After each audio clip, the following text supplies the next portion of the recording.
तीन पैरामीटर्स पर जो खरा उतरेगा वही सपा के टिकट पर चुनाव में खड़ा होगा। 36 सीटों के लिए 36 प्लान पर अखिलेश का फोकस। 2019 में जो सीटें हाथ से निकली उनको फिर से हथियाने की तैयारी। अखिलेश का लोकसभा चुनाव में अनोखा फॉर्मूला।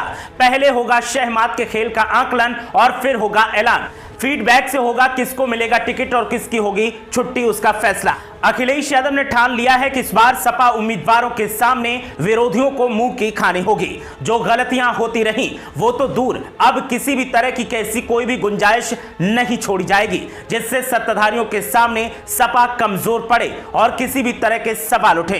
रणनीतियां गांठने का दौर जारी है और जो माननीय बनेंगे उनके लिए मंथन का दौर भी जारी है। एक तरफ जहां चयन की प्रक्रिया जारी है तो दूसरी तरफ आवाम के मन की था भी ली जा रही है ताकि ऐसा कोई भी उम्मीदवार आवाम के बीच में न जाए जिसे आवाम नकारे। समाजवादी पार्टी ने सबसे पुख्ता रणनीति बनाई है और 3 पैरामीटर ऐसे बनाकर तैयार किए हैं जिनको पूरे करने वाला ही उम्मीदवारी हासिल कर सकेगा।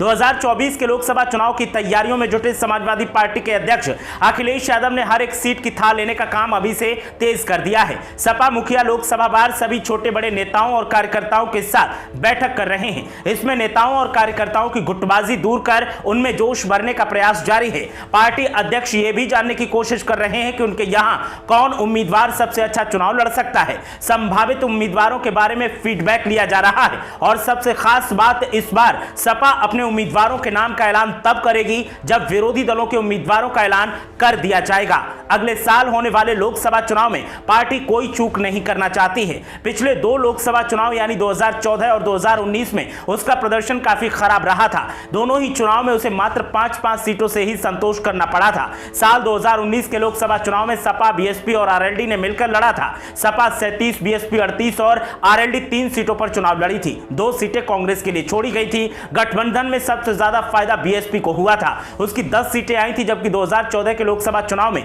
बीएसपी 0 पर थी। सपा पहले चरण में उन सीटों पर ध्यान दे रही है जो पिछले चुनाव में गठबंधन की वजह से बीएसपी के खाते में चली गई थी। इसके अलावा सपा उन सीटों पर भी फोकस कर रही है जहां वो दूसरे नंबर पर रही थी। 2019 के चुनाव में 37 सीटों पर लड़ने वाली सपा के खाते में 5 सीटें आई थी, जबकि 31 सीटों पर वो दूसरे नंबर पर रही थी। ऐसे में सपा जहां 5 सीटों को फिर से जीतने का प्लान बना रही है तो वहीं 31 सीटों पर दूसरे नंबर पर थी, उनको भी जीतने की कोशिश लगातार जारी है। सपा की तैयारी जिस तरह से जारी है उससे साफ संकेत मिल रहा है कि इस बार पार्टी आसानी से मैदान छोड़ने वाली नहीं है और सत्ताधारियों को इस बार कड़ी चुनौती का सामना करना पड़ेगा।